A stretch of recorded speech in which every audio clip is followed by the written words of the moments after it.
Hello, data center friends from around the globe.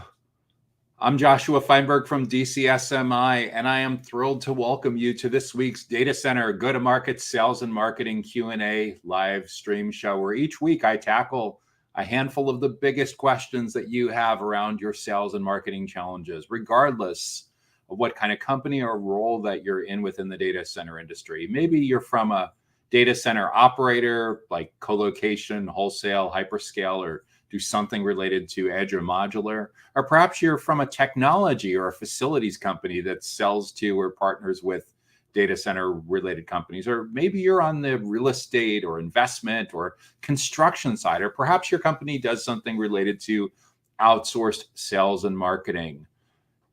Regardless of work you do on the go-to-market team, maybe you're in sales or marketing or customer success or account management or product or channel partnerships, or perhaps you get to align everyone all together in an executive sponsor role. Either way, if you're looking to improve what you do in and around the data center industry, you are for sure in the right place. So to make sure that you're able to learn about live streams, webinars, and other resources like this, make sure that you're subscribed to the Data Center Sales and Marketing newsletter so you can get notified each Sunday right to your inbox. To subscribe to the newsletter, visit www.dcsmi.com.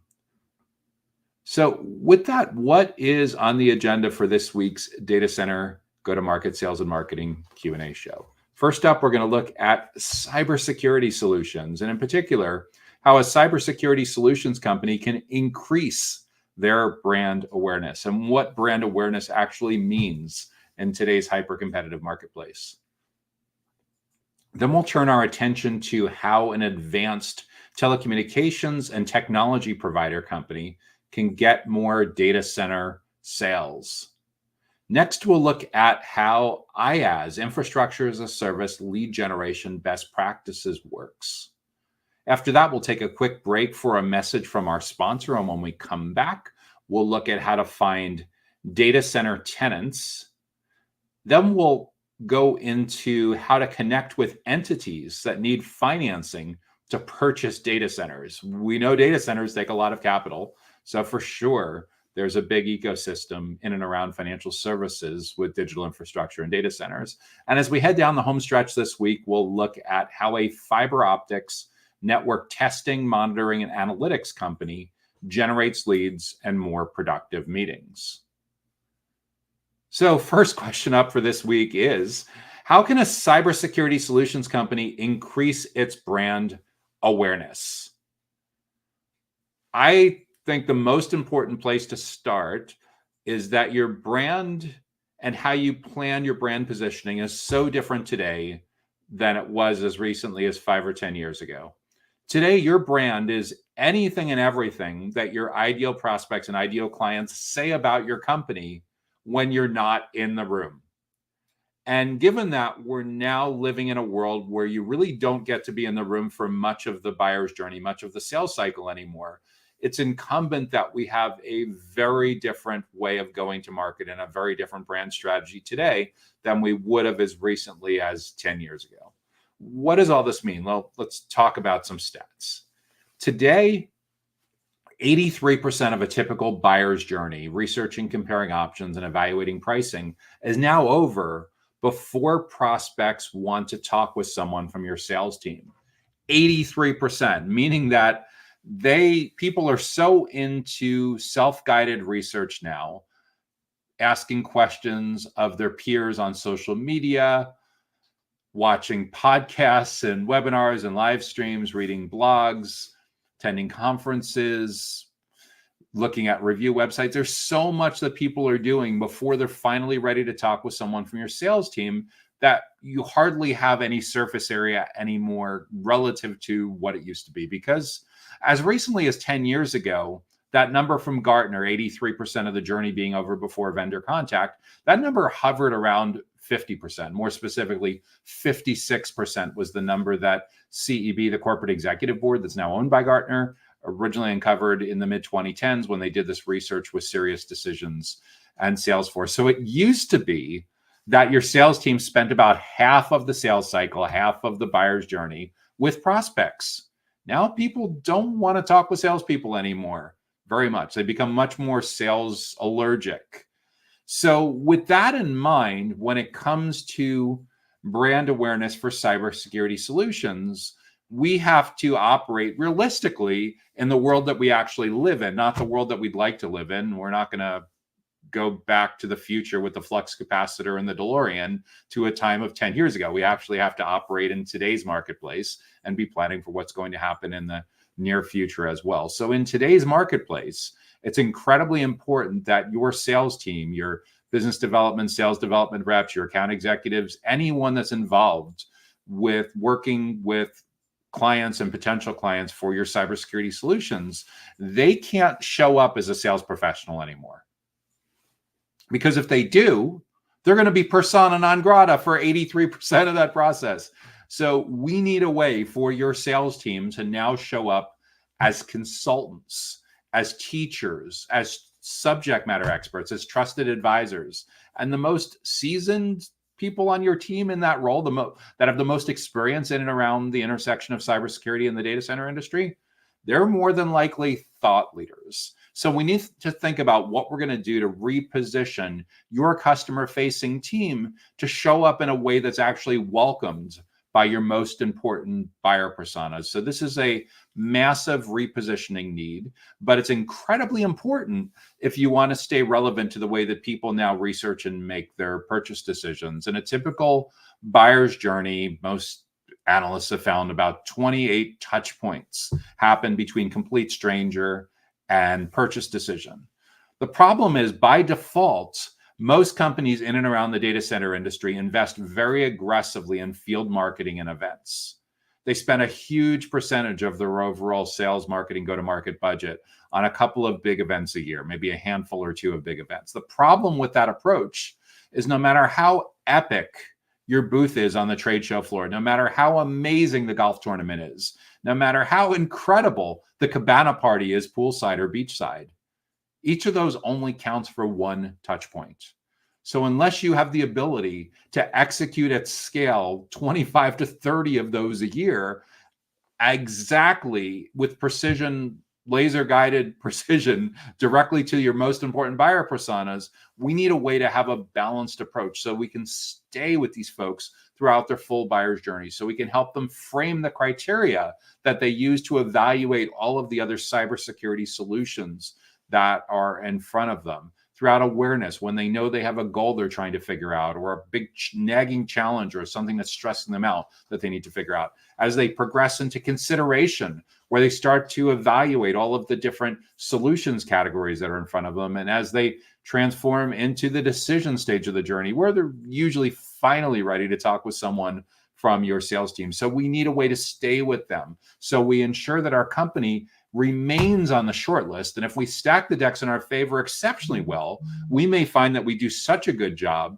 that we dominate the short list to the point that we've used this education, we've used these events, we've used this subject matter expertise and these amazing resources to really help neutralize a lot of the competitive forces that are out there. So when it comes to a cybersecurity solutions company increasing brand awareness, we need to meet our prospects where they are, not where we'd like them to be, but where they actually are today. So we need to be exceptionally self-aware of where we win consistently. So case studies on your website will probably allow you to back into having an ideal client profile, an ICP. From that ideal client profile, you'll build out a target account list of a couple dozen, a couple hundred, a couple thousand companies that look like they're a great fit for your cybersecurity solutions in and around the data center industry. And then once you have a defined list of companies that you want to attract and build brand awareness with, we need to understand who are the people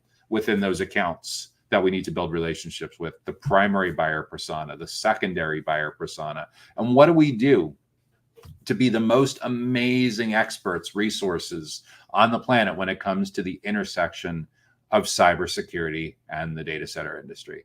That's how a cybersecurity solutions company can increase its brand awareness in today's marketplace. Next question up is, How can an advanced telecommunications and technology provider get more data center sales? So, how does a company that provides advanced telecommunications and technology solutions get more data center sales? The first thing we need to look at is, are you selling advanced telecommunications and technology to the exact same clients? If so, we're building a single go-to-market playbook. If there are two different kinds of clients, then we potentially need two different go-to-market playbooks, potentially two different marketing plans and content plans and events strategies and sales teams even. So it's incredibly easier to figure out your product roadmap in such a way that you're marketing to just one defined kind of company, one ideal client profile, one set of buyer personas, as opposed to having to do this twice, having to do this well twice. So the first thing is, are we able to sell telecommunications and technology to the exact same clients? If we are, then we need to understand who these companies are that we've done best with, where do we have the best reviews, testimonials, case studies, where do our customer success, our account managers knock it out of the park to get our clients exceptionally quickly with exceptional efficiency from initial value, intended value, extended value. So it becomes relatively effortless, or at least consistent and predictable, to be able to engage in a account expansion, cross sells, upsells, strong positive digital word of mouth, marketing collaborations, all the great things that allows you to continue to accelerate your growth flywheel. So once we know where we're doing best, then we go about defining our ideal client profiles. So we know geographically where these companies are located. Are we able to just work in a region? Do we work nationally? Do we work internationally, globally? Where are we able to best market, sell, and service these clients? Second, what company sizes are a good fit for our advanced telecommunications and technology solutions? Think Goldilocks. What's not too small, what's not too big, but just right? Because when it comes to most companies selling something technology or telecommunications related in and around the data center space, there is almost certainly a category of companies that are too small to afford what you have to offer. And there may be companies that are too large, where they want something that's significantly more complicated than what you can provide, or perhaps are doing this in-house or have wildly different needs than you can actually deliver on. So the self-awareness about the geographic component, the self-awareness about the company size, and then when it comes to advanced telecommunications and technology, especially when you start thinking about the geographic region, there's almost always an industry or business model type of component that comes into play with how you define your ideal client profile, because in certain geographic regions and certain industries, you have to contend with regulation, especially in the EU, the European Union, but there's many other regions around the world where choosing to do business in a certain vertical in a certain industry, and it's at the intersection of a certain geographic region, for sure necessitates having certain kinds of expertise to navigate these regulatory issues at the with telecommunications and technology. So we know where the ideal clients are located. We know roughly what company size they should be. We know what kinds of businesses. Once we have that, we can go about building out a target account list. This is anywhere from a couple dozen to a few hundred, maybe a few thousand. You may have heard this referred to as ABM, or account-based marketing. This is what defines the companies that we would love to be doing business with, but many of them, most of them probably don't know that we exist today. Once we know that, we need to figure out who are the people within these companies that need to know that we exist. And you'll usually prioritize based on the relationships that monetize the best, that have the most influence, that have the most, I've often heard the word conviction used, that are the best internal champions.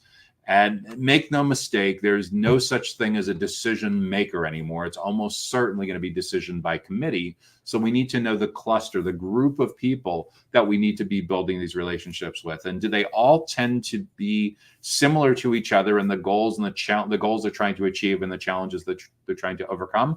Or are they different? If they're quite different, if they have completely different goals, completely different challenges, then we may need to segment into one or more buyer personas, where your most important group of stakeholders that you want to build these relationships with would be your primary buyer personas. The second most important group would be the secondary buyer personas. And if there's a third group that's involved in the decision committee, but isn't quite as influential as first place or second place, they would be a tertiary buyer persona. You may over time as well end up defining a negative buyer persona. That's where you have a specialized segmentation strategy that you would apply potentially in paid ads like paid search ads or paid social ads, and certainly have different pages on your website, have different drop-down lists on your lead generation forms to be able to tell, is somebody a primary, a secondary, a tertiary buyer persona, or a negative buyer persona. Obviously, if they're a negative buyer persona, we want to filter them out relatively quickly so we don't invest a lot of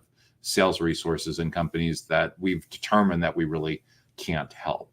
So in terms of how to get more data center sales, now that we've defined at the company level who we want and at the individual level who we want, we need to give people a reason to want to spend time with us. They need to see us as not just an advanced telecommunications and technology vendor.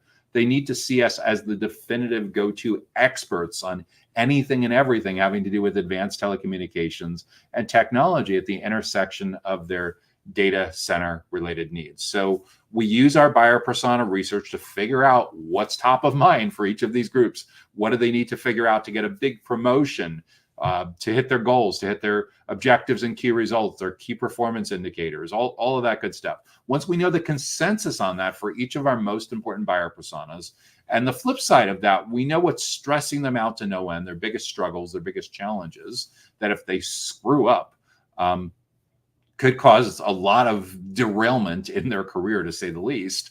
Once we know the consensus on that, then we can go about building a content and an event strategy so that we can consistently show up as educators, subject matter experts, trusted advisors, consultants, and maybe even elevated to the level of thought leaders. Because the more time that we're able to spend with these data center related prospects and clients that would be a good fit for advanced telecommunications and technology, the more surface area that we're able to control throughout the full buyer's journey, owning as many of the 28 touch points between complete stranger and purchase decision as possible, the more likely it is that we control the criteria that they use to judge everything else that's in the marketplace. We're for sure going to be on the short list. And if we do this exceptionally well, this education, these resources, these events can sometimes completely neutralize the competitive options that are out there. But at the absolute minimum, we earn our way onto the short list with not just the primary buyer persona, but the secondary buyer persona. And when this is done well, when this is executed well,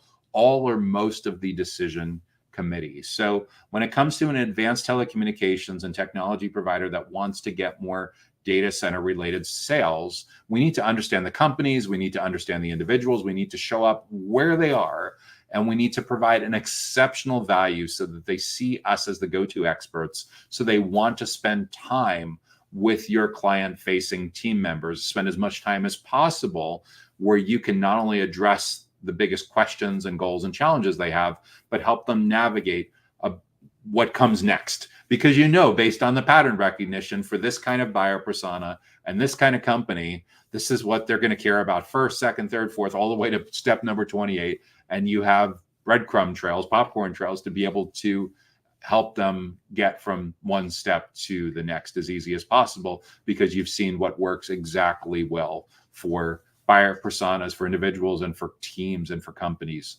just like this. Next question up is, just take a drink.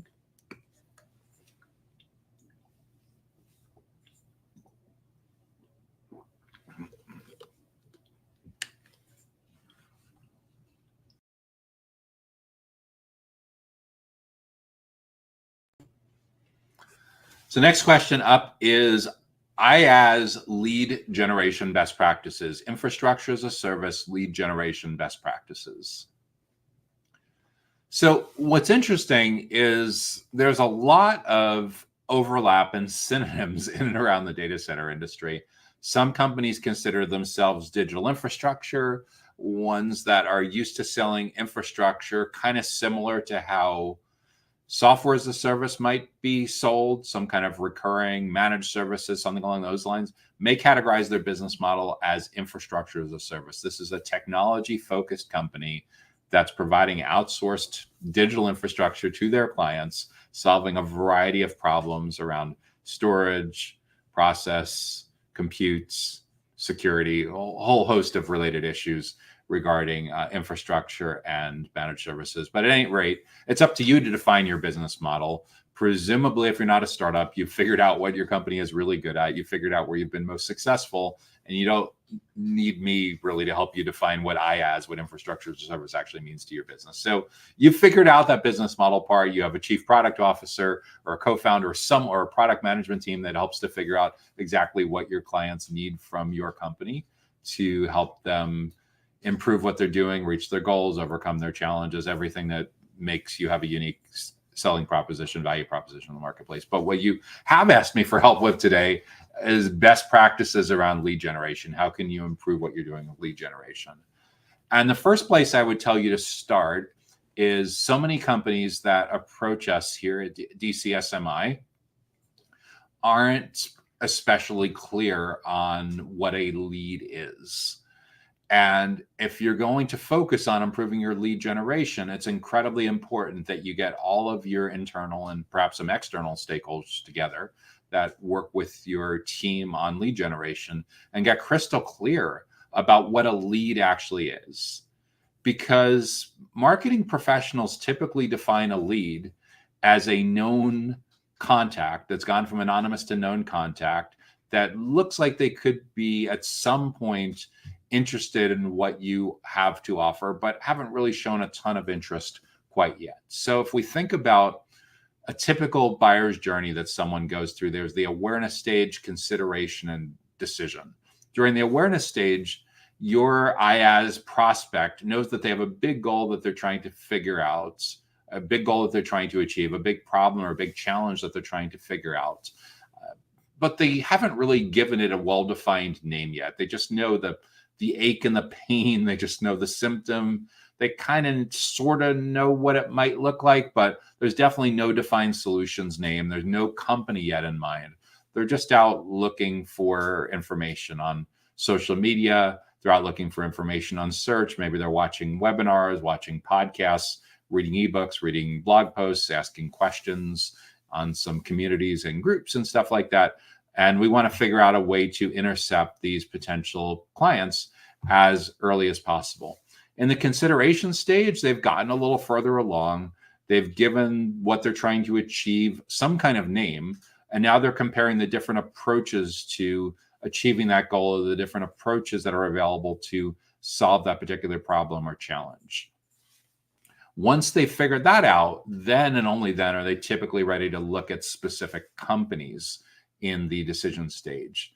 Now, most analysts that look at the digital infrastructure, that look at the IaaS marketplace, have concluded that there's a few dozen different touch points that happen in between a complete stranger and a purchase decision. One of them that's often thrown around is 28 touch points in between complete stranger and purchase. So the goal for your lead generation efforts is not just to generate a lead.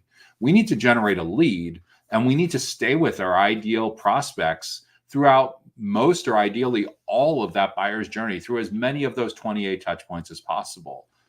And that becomes a big challenge in the space because by default, so many IaaS companies are programmed to think that field marketing and event marketing is their nirvana. And for some reason, it's superior over all other forms of lead generation and lead nurturing.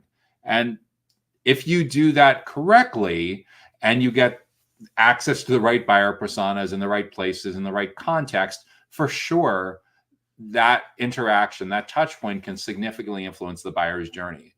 But it's not like it gets 10 times credit or 20 times credit and neutralizes all of the other typical behaviors that your ideal prospects and clients go through. It just counts as one. They're still going to leave the conference. They're still going to leave the golf tournament. They're still going to leave the trade show. And when they're back at work the next day, they're going to go on with their routine. And a couple days later, a couple weeks later, when this itch comes up again, they're going to Google, and they're going to LinkedIn, and they're going to YouTube, and they're going to Copilot, and they're going to ChatGPT, and they're asking questions on a Slack channel, and they're participating in a Discord or a Facebook group or a LinkedIn group, or they're texting their coworkers, or they're reading reviews. It's not like they had such a phenomenal experience with you at the conference that they're going to suspend everything that they know about how modern buyers research and make their purchase decisions. They still have this, the thing they look at first thing in the morning when they get up, last thing in the evening before they go to bed, and dozens to hundreds of times throughout the day. So how do we get more time here? How do we get more time between here and what they're thinking about that's going to drive what they do for their infrastructure as a service, IaaS, digital infrastructure related decisions? Is we need to figure out who they are and what they care about. And we need to show up in that context as early as possible and as often as possible. So we're not just seen as an IaaS vendor, we're seen as the go-to experts on infrastructure as a service. We're seen as the teachers, the trusted advisors, the subject matter experts, the consultants, the thought leaders. So it's kind of like you need to give your sales team, your whole client-facing team, a makeover, a repositioning, a rebrand, so that they no longer show up as a vendor, so that they show up as this elite Big Four-like consulting entity. The Big Four, what do I mean by that? Like PwC, EY, Deloitte, KPMG, the best of the best when it comes to technology-related consulting, so that they have this, your prospects and your clients have this world-class experience that addresses their biggest goals, that helps them navigate their biggest challenges, that makes them want to spend time with your team. So nobody has to beg for attention. Nobody has to badger them repeatedly with cold email messages or cold LinkedIn messages, or heaven forbid, cold call. They don't have to nag and badger. Your prospects and your clients actually want to spend time with your team members because they're getting so much value from them. So when it comes to those lead generation best practices, we need to figure out a way at the intersection of where each buyer is in their journey and who they are to consistently be generating leads, to converting in the anonymous stranger to a known lead, to reconverting them as they move further and further along in the buyer's journey, because you know, you've seen the pattern recognition, you know what comes second and third and fourth all the way to step 28. From a CRM standpoint, from a marketing and sales technology standpoint, as someone advances to the point that they're ready for sales contact, that they're showing some signs that there may be an opportunity to do business, typically that lead would progress first to marketing qualified, then sales qualified or sales accepted.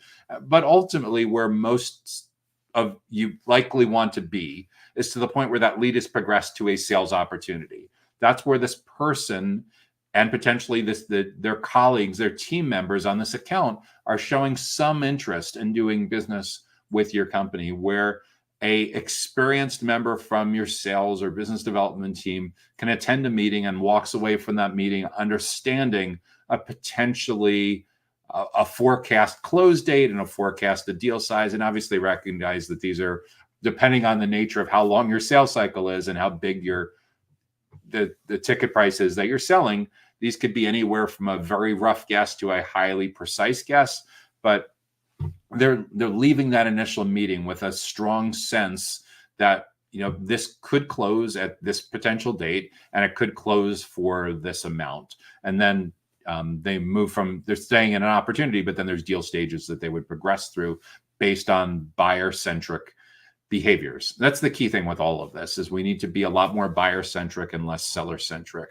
There's really no room for selfish lead generation anymore in anything related to digital infrastructure or data centers or mission critical facilities. We need to show up where they are, not where we want them to be, but where they are right now. And we need to ooze and we need to exude enormous amounts of value that makes us have that like metaphorical doctor-patient relationship, heavily consultative, so that they really are getting exceptional value from the time that they're spending with members of your team on a one-on-one basis, when they consume your on-demand resources, when they attend your events, when they attend your, at the risk of getting really meta here, your webinars and your live streams. So they're just getting a ton of value that helps them understand all the different ways that they should be thinking about choosing the best infrastructure for their particular company. So those are some of the most important considerations to think about when it comes to IaaS, infrastructure as a service, lead generation best practices. And with that, we're going to take a quick break for a message from our sponsor. And when we come back, we'll dive into 3 more questions. Data Center Go-to-Market Sales and Marketing Q&A is sponsored by DCSMI, elevating the role of sales marketing and go-to-market GTM professionals in the growth of the data center industry. To stay informed about upcoming episodes, subscribe to the Data Center Sales and Marketing newsletter on the DCSMI website at www.dcsmi.com. Again, that's www.dcsmi.com. Now, back to Data Center Go-to-Market Sales and Marketing Q&A. Hey there, Joshua Feinberg back here from DCSMI, the Data Center Sales and Marketing Institute. We are all about elevating the role of sales, marketing, and go-to-market professionals in the growth of the data center industry. And you are watching our weekly live stream, the Data Center Go-to-Market Sales and Marketing Q&A show.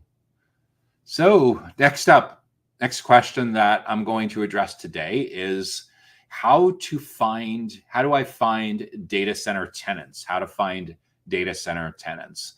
That's a really interesting question, because the tenants implies that you're focusing on running a sales process that is very heavily real estate focused.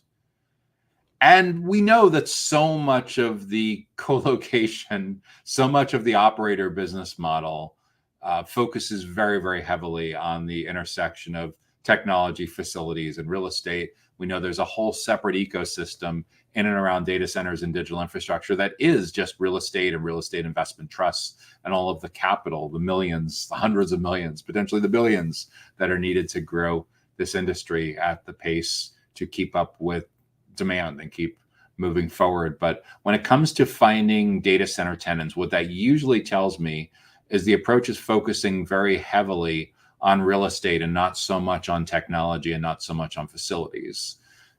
If you're okay with that, that's fine. But if you intended to focus a little bit more on what your company can do to differentiate itself with its approach to information technology and facilities, you may want to think about whether tenant is really the right word that you refer to in public-facing materials and events and messaging having to do with your future potential tenants versus clients versus partners versus however you want to address this. But years ago, what I would typically hear from DCRE, from data center real estate folks, is they were looking for the magical database that told them when certain agreements, like co-location agreements, were coming up for renewal, when they were expiring, because they'd want to swoop in there with just the right timing. You know, it's super interesting that we're in this place now where both within the data center industry and the much broader information technology industry, we're in a place where people have firmly recognized that like 90 to 95% of potential clients are not in market right now. What does that mean? They could be from the perfect company. They could be the perfect buyer persona or the second most important buyer persona.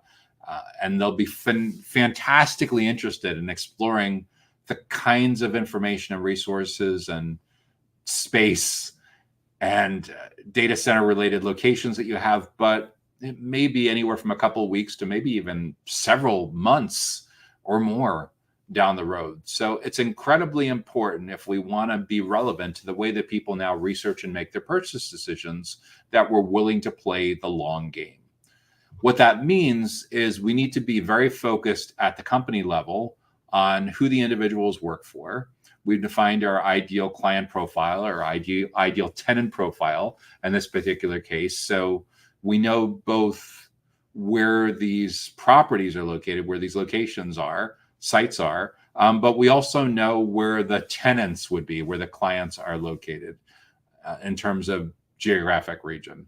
And in some cases, you're selling real estate locally to people that are local. In some cases, you're selling nationally and globally. But we need to be crystal clear on the ideal client profile, the ideal tenant profile of their location, their company size. Do you do better with tenants from huge companies, or do you do better with tenants from mid-sized companies or really small startup-y kind of companies? So we need to define that. And then we need to figure out if there's a business model or industry component that's especially well suited for the kind of properties that you're representing and looking for tenants for. Are there certain things that are especially conducive to certain industries or business models, especially depending on regulatory environments in certain geographic areas and certain attributes of the facility that you're looking to fill?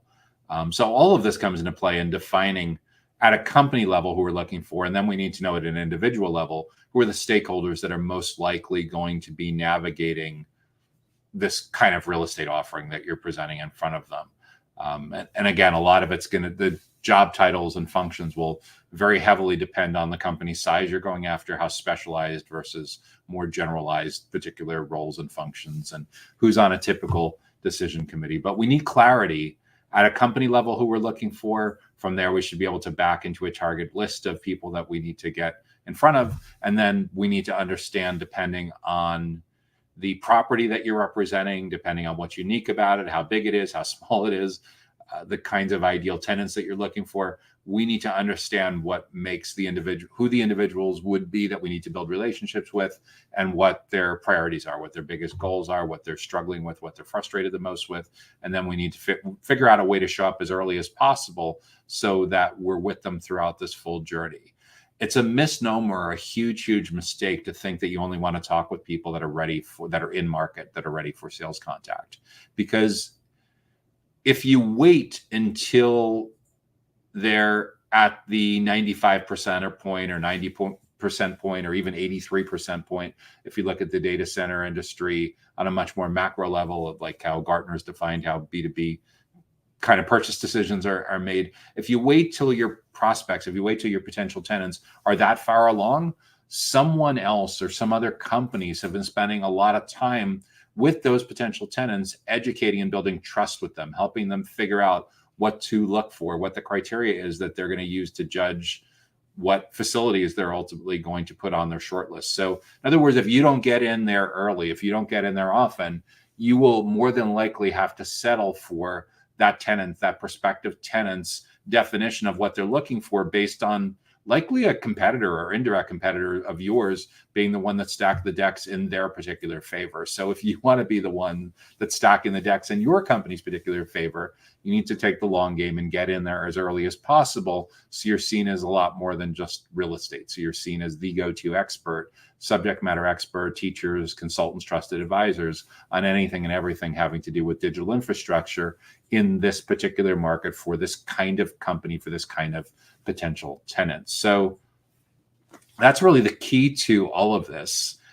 For sure, if you're able to build up lists of people in competing properties in the local area and target them more specifically, more power to you. But on a much more macro level, a lot of it is defining geographically, obviously, where your site is going to be, where the data center is located, whether you're looking to just target locally, whether you're looking to target nationally, whether you're looking to target globally, and then the size of tenant, the size of company that's a really good fit.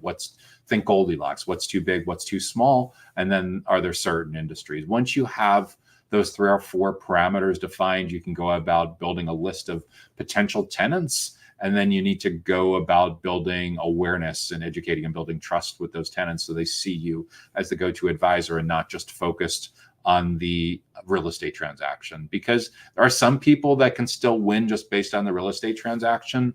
And depending on your company size, if you have the brand of like JLL or CBRE behind you or something like that, you can play this a little differently than someone that has a much lesser known brand nationally and globally. But if you're somewhere in the middle, yeah, for sure, it behooves you for your real estate professionals, for your sales team to get very heavily involved in building their personal brands, building their team's brand, building their company's brand up in the space so that they're seen as go-to experts. And that's how you will find tenants. That's how you will get tenants that will come to you, as opposed to you having to chase them because you've taken the time to play the long game, and you recognize that the way people research and make decisions around data center real estate is very, very different today than how it was as recently as 10 years ago. Next question is, how do we connect with entities that need financing to purchase data centers? Yeah, capital and debt. What makes the data center industry, digital infrastructure go around? So how do you connect with entities that need financing to purchase data centers? So we need to understand where your company has done best in the past. What kinds of investors, what kinds of data center owners have you done best with in the past? And maybe there's testimonials or reviews or case studies that you can go based on. But from there, once we understand what kinds of companies and individuals you've done best with, we can go about defining an ideal client profile. We can go about researching buyer personas, and we can understand exactly what kind of company this is, what their business model is. Are they private equity? Are they venture capital? Are they something pension fund? Is it something completely different from that? We can understand what size they're at. For sure, your company has likely noticed that there are certain size companies that may be too big. There may be certain size companies that are way too small, and you probably have arrive at some kind of Goldilocks definition at some point of what's just right, what's not too big, what's not too small. And then there's more than likely a geographic component to this as well. Where are these investors? Where are these potential? Where are these companies that need financing located? Are they located in your own region? Are they located in your own country? Are they located all over the globe?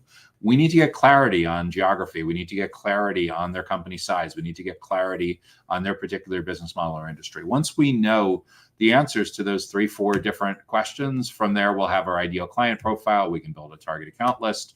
And then from there, we can understand who in each of these kinds of companies, who do we need to build relationships with, who's going to need financing at some particular point in time.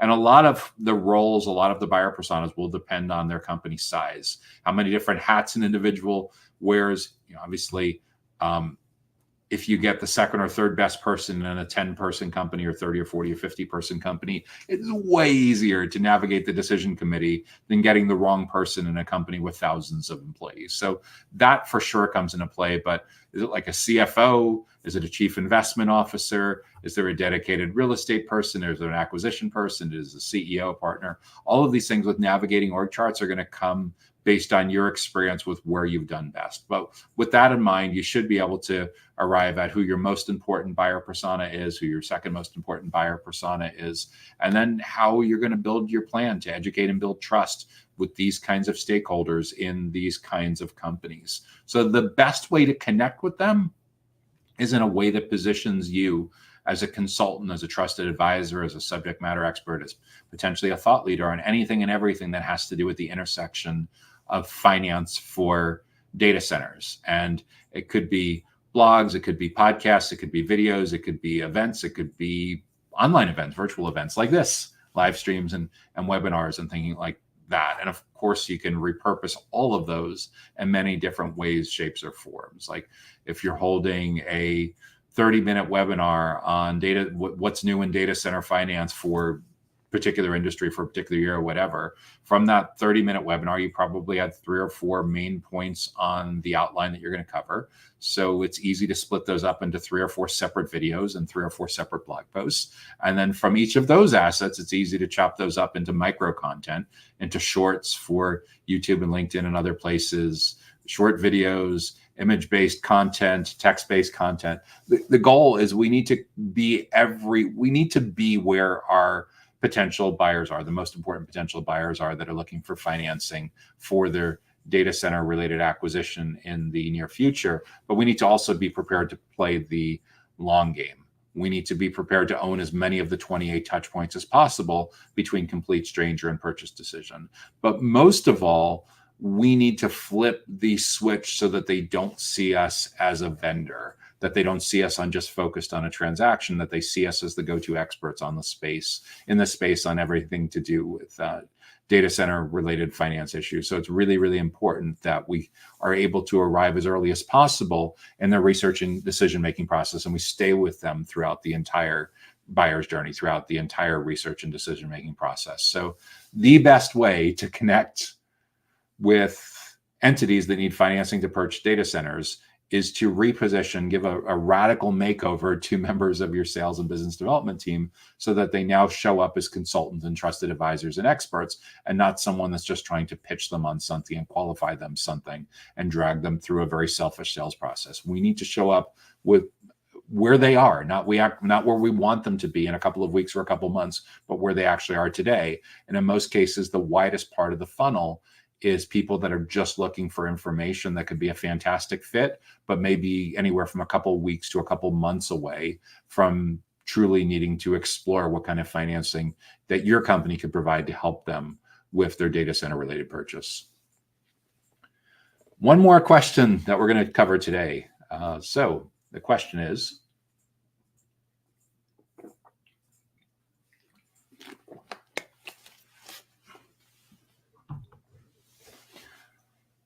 how can a fiber optics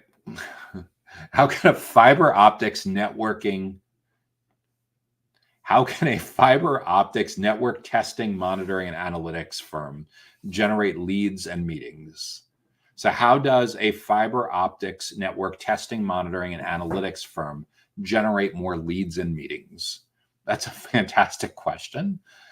So fiber optics network testing, monitoring, and analytics. So your company is in the information technology part, the IT part of the data center industry, specifically in and around telecommunications and network infrastructure. How fiber optics comes into facilities. So you probably spend time talking about interconnects and cross connects and internet exchanges and peering and meet me rooms and all that good stuff. So your expertise is around the testing and monitoring and analytics. The way I would approach it is I would look at where your company has succeeded the best in the past. What kinds of data center related companies have been most successful with your testing, monitoring, and analytics services? When you're able to do that, you'll be able to back into, at a company level, what these firms have in common. Where are they located? How big or how small are they? And what kinds of industries, what kinds of business models do they tend to have in common? From there, you should be able to document your ideal client profile, your ICP, which would allow you to build out a target account list, a target company list of those firms that don't yet know that you exist, or maybe some of them know you exist, but are not currently doing business with your company, that you think would be a phenomenal fit for your fiber optics network testing, monitoring, and analytics services. So maybe it's a few dozen, maybe it's a few hundred, maybe it's a few thousand companies. And then within those individual companies, who are the kinds of individuals that we need to educate and build trust with? Are they CTOs of really small companies? Are they IT managers? Are they infrastructure, VPs of infrastructure? Are they telecommunications executives? Only you can answer that, and that will largely depend on the size of the data center entities that you're selling to. The smaller entities, you'll be reaching out to and looking to build relationships with people that wear a lot of different hats. And if you're selling to huge companies, let's say you're selling to Equinix or Digital Realty or NTT or Switch or something like that, then yeah, the roles will be a lot more specialized. So this is where defining where you've been most successful, your case studies, testimonials, reviews, defining your ideal client profile, where that comes into play in defining how granular you approach your segmentation and your buyer personas. So if you're looking to generate more leads and more productive meetings, it really comes down to getting very specific about the companies that we want to be selling to and the individuals within those companies that need to know that we exist, and where we can educate and build trust with those kinds of individuals. And we'll bucket them together, we'll group them together, we'll define our segmentation strategy based on what those individuals have in common, not necessarily by their job title, but what common goals that they have that they're working on, that if they get right, could get them a big promotion. If they screw up, could get them an opposite promotion, what their biggest challenges and struggles are. That's what allows us to define the buyer personas. And the people that are on a decision committee will typically, some of them will be a primary buyer persona, some of them could be a secondary buyer persona, but they all in some way, shape, or form interact with each other, and they all have some kind of influence on what kind of company gets chosen for fiber optics network testing and monitoring and analytics. So the goal is to lean into the idea that your buyers no longer want to spend a lot of time with your sales team until they're at the absolute end of their research and decision-making process. Gartner, for example, found that 83% of a typical purchase decision is now over before vendor contact or sales contact. The way we get around that is we can't show up as sales professionals or marketing professionals anymore. We need to show up as consultants, as teachers, as subject matter experts, as trusted advisors. And the way that we're able to do that is we need to intensely focus on what's in it for them. We need to look at whatever you're currently doing that comes across as selfish, and we need to get rid of that. And we need to have extreme empathy for what the most important stakeholders at these companies care about when it comes to fiber optic network testing and monitoring and analytics. And we need to provide amazingly helpful educational resources and experiences that feel a lot more like they're interacting with someone from a big four consulting firm and a lot less than just a vendor who's trying to close them on a transaction. Like big four might be like PwC, EY, KPMG, kind of Deloitte. It should feel that good, that elite. The most seasoned, the most experienced people on your team can be positioned as thought leaders. The more junior people on your teams should be the amazing tour guides and concierges of all of your great educational resources that you have available to help people learn all about fiber optic network testing and monitoring and analytics. And early on, your buyer personas, they have goals they're trying to figure out.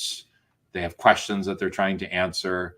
They have stressors or challenges or struggles that they need to figure out how they're going to address. In the middle of their journey, they get a little more specific on the solutions category, and they start comparing the different options that are available in front of them. And at the decision stage, when they get to like that 83% point, then and only then are they ready to look at product related information.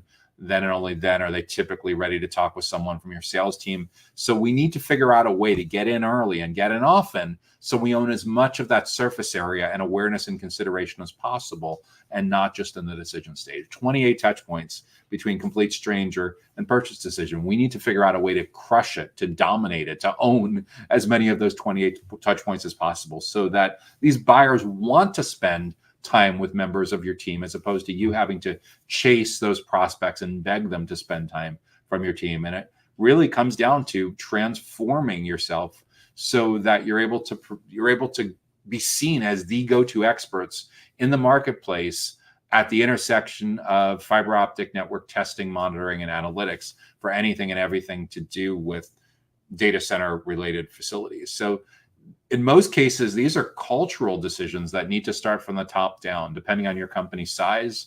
If your company's below a few hundred employees, almost certainly like a CEO or chief commercial officer or chief revenue officer or someone like that leads the charge and be the internal champion on this. If you're a huge company, then yeah, it's like a VP or division managing director or partner or something like that.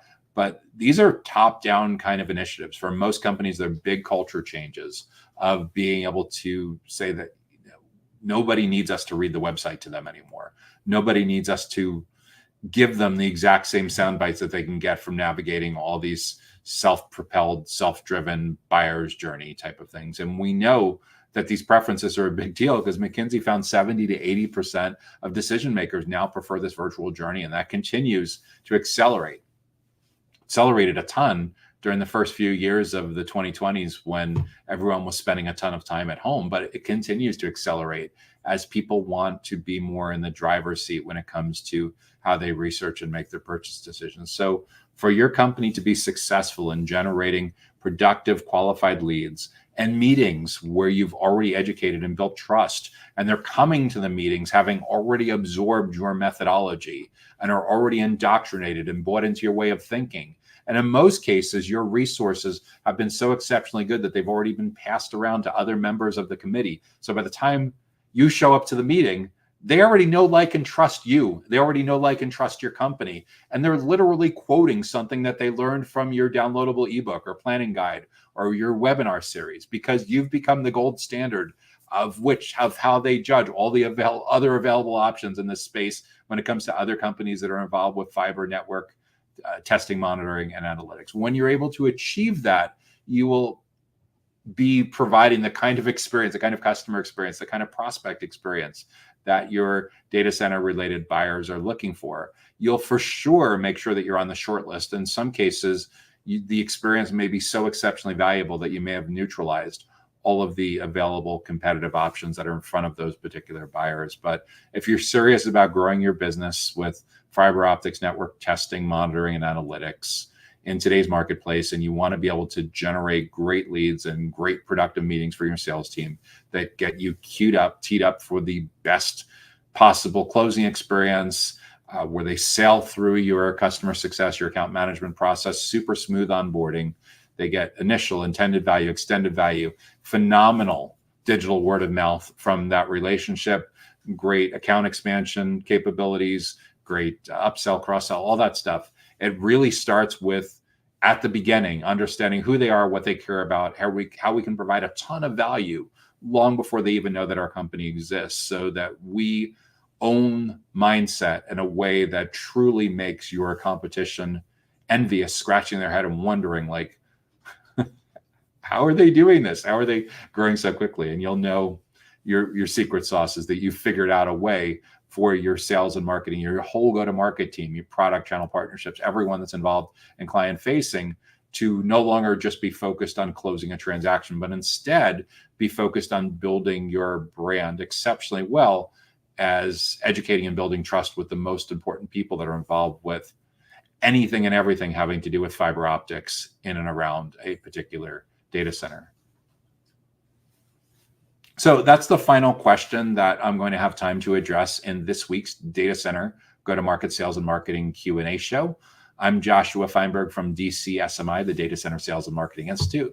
We are all about elevating the role of sales, marketing, and go-to-market professionals in the growth of the data center industry. To make sure that you stay in the loop on new events and webinars and other resources similar to this, make sure that you're subscribed to the Data Center Sales and Marketing newsletter that gets delivered to your email inbox every Sunday. You can subscribe on our website directly at www.dcsmi.com. I wish you great success in growing your data center related business. Have a great week, stay safe, and we'll see you back next time. Data Center Go-to-Market Sales and Marketing Q&A is sponsored by DCSMI, elevating the role of sales, marketing, and go-to-market GTM professionals in the growth of the data center industry.